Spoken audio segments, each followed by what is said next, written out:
Okay, so it was late winter, 1996, my junior year of college at the University of Delaware.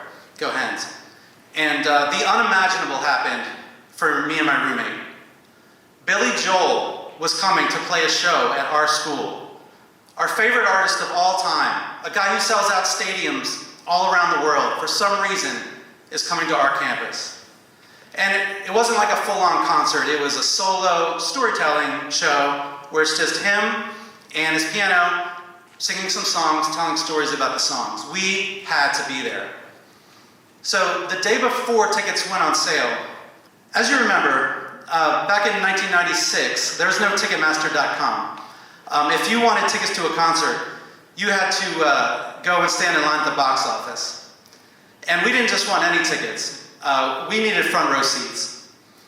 And again, 1996, there's no StubHub, there's no SeatGeek. If you wanted front row seats, you had to be first in line. So as I was saying, the day before tickets went on sale, I was nervously pacing back and forth in front of the box office outside the Student Center, just waiting to see if anybody else was in line. And they weren't.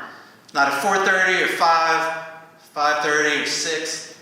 And around 7 o'clock, I just couldn't take it anymore. 7 o'clock, 15 hours before tickets would go on sale. That's when I got in line. That's when I went and stood next to the box office window, outside, in the cold, by myself, like a weirdo. And about a half hour later, the guy walks past, circles back. He's like, "What are you doing?" I was like, "I'm in line for Billy Joel tickets." Actually, I am the line for Billy Joel tickets. And he's like, "Okay, cool." And he comes and he stands next to me. Now, he was in line too. He had no plans to be there. He didn't even like Billy Joel. He was just really bored, probably really high. An hour or so later, some more people come, then another group comes, then my roommate joins us after he got off work. Around 9 o'clock, there was like a nice core group of like 12 of us there, with nothing to do but talk to each other. Because remember, this is 1996, there's no cell phones, there's no texting other people, there's no checking Twitter every 10 seconds. We just had to interact with other humans. Around midnight, I'd say there was 50 people in line, and something happened that nobody was prepared for. It snowed a lot, like inches on top of us. And we didn't even know that was coming. Remember, this was 1996. There's no weather.com. There's no AccuWeather app. You just dealt with whatever weather happened to you. Some people had fallen asleep on the sidewalk and the snow just accumulated on top of them until they recovered. I remember somebody snuck in a bottle of whiskey and a bunch of us played Think While You Drink for like 4 hours overnight. We were freezing, tired, delirious, hungry. And we couldn't even get any food out there. Remember, this is 1996. There's no Uber Eats. There's no DoorDash. When the sun finally came up, there was hundreds of people in line by now, and those last few hours just went on forever. But when that ticket window finally opened at 10 o'clock, we got our front row seats, front and center, right at Billy Joel's feet. And by 10:10 a.m., I was back in my dorm room, ready to crash for the rest of the day. But that's not where I should have been. I should have been turning in an assignment for a journalism class.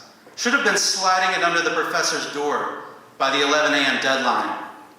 That's right, you actually had to take a piece of paper and deliver it someplace. Because remember, this was 1996. There's no emailing assignments in, there's no Google Docs. You had to actually take a paper to a place.